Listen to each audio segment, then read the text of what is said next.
Hi, everyone. This is Louis. What you're about to hear is the text of The Ultimate Sacrifice for December 7th, 2015, where I was asked to share the story of my dad, Dan Marsh. And so this was aired on KLPZ, 1380 AM, and I wanted to share it with you now. Hello, my name is Louis Marsh, and I'd like to thank Bill Reisen and KLPZ for this chance to briefly share with you the story of one member of the greatest generation, my father, Dan Marsh. Daniel Z. Marsh was born in 1921, and like nearly everyone in his generation, his life was forever changed by two events. First came the Great Depression in 1929.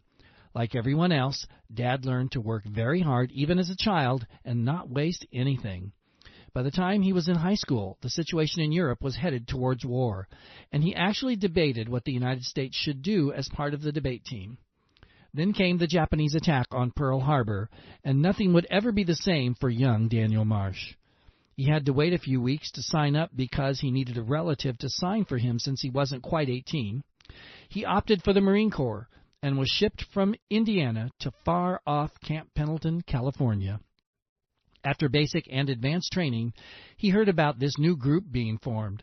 They would be the first to fight, would fight behind the lines, and were hand-selecting only the best. Dad interviewed and was selected to become a Raider. He ended up in the 4th Raider Battalion with President Roosevelt's son Jimmy as his 1st Battalion commander.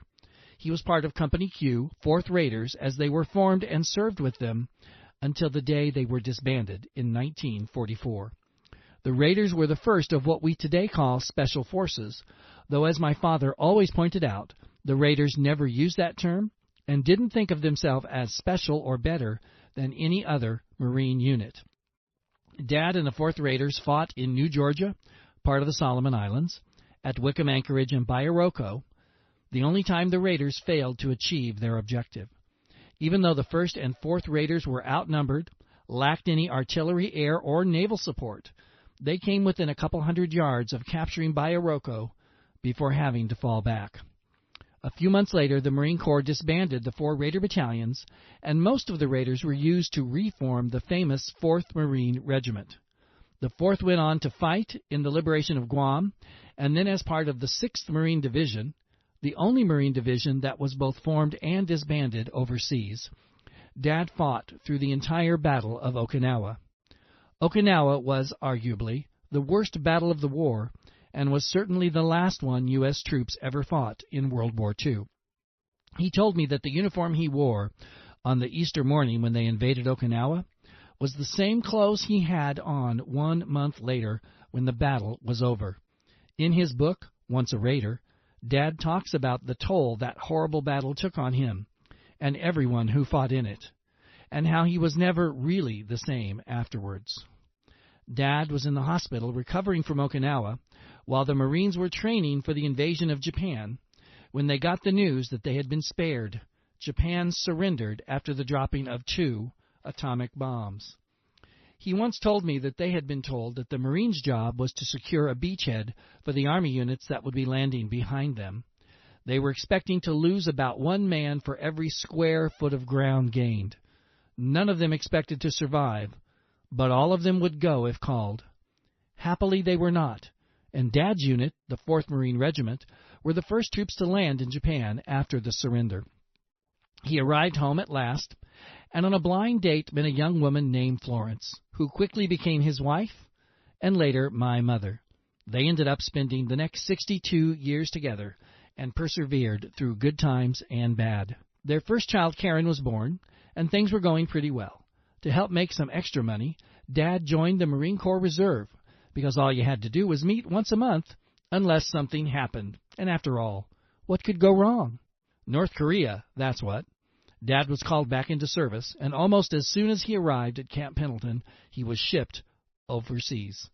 Dad told me the vets thought they would be used to train the new guys. Instead, they were put on the first boat to Korea.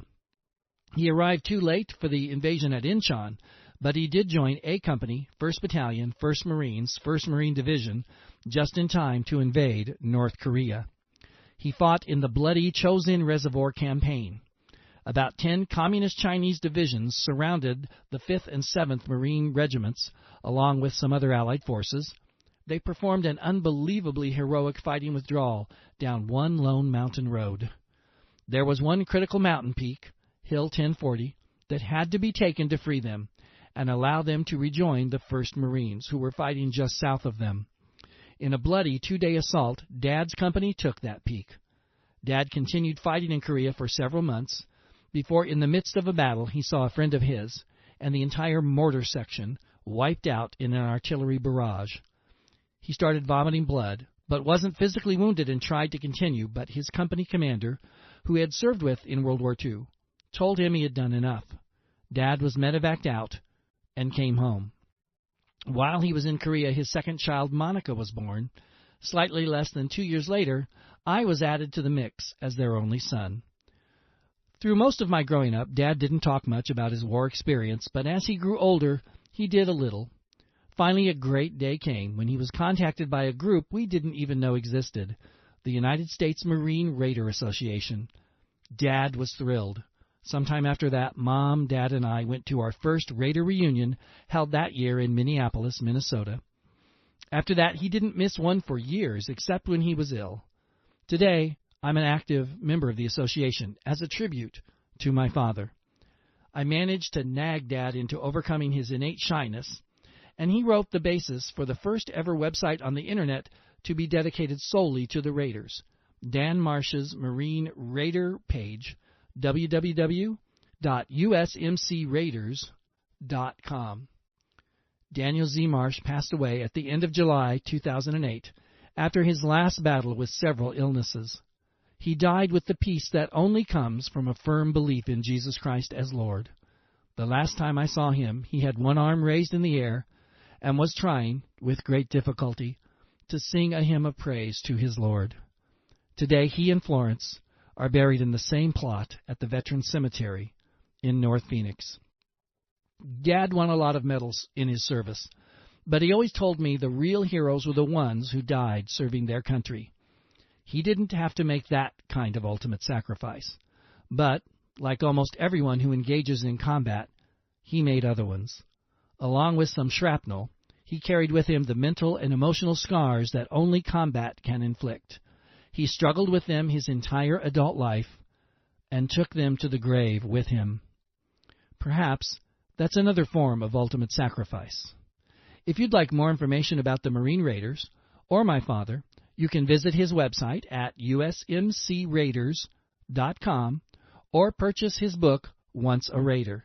The physical book is available on Amazon, and ebooks are available on Amazon and Barnes & Noble.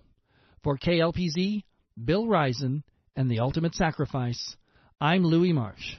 Thank you for listening.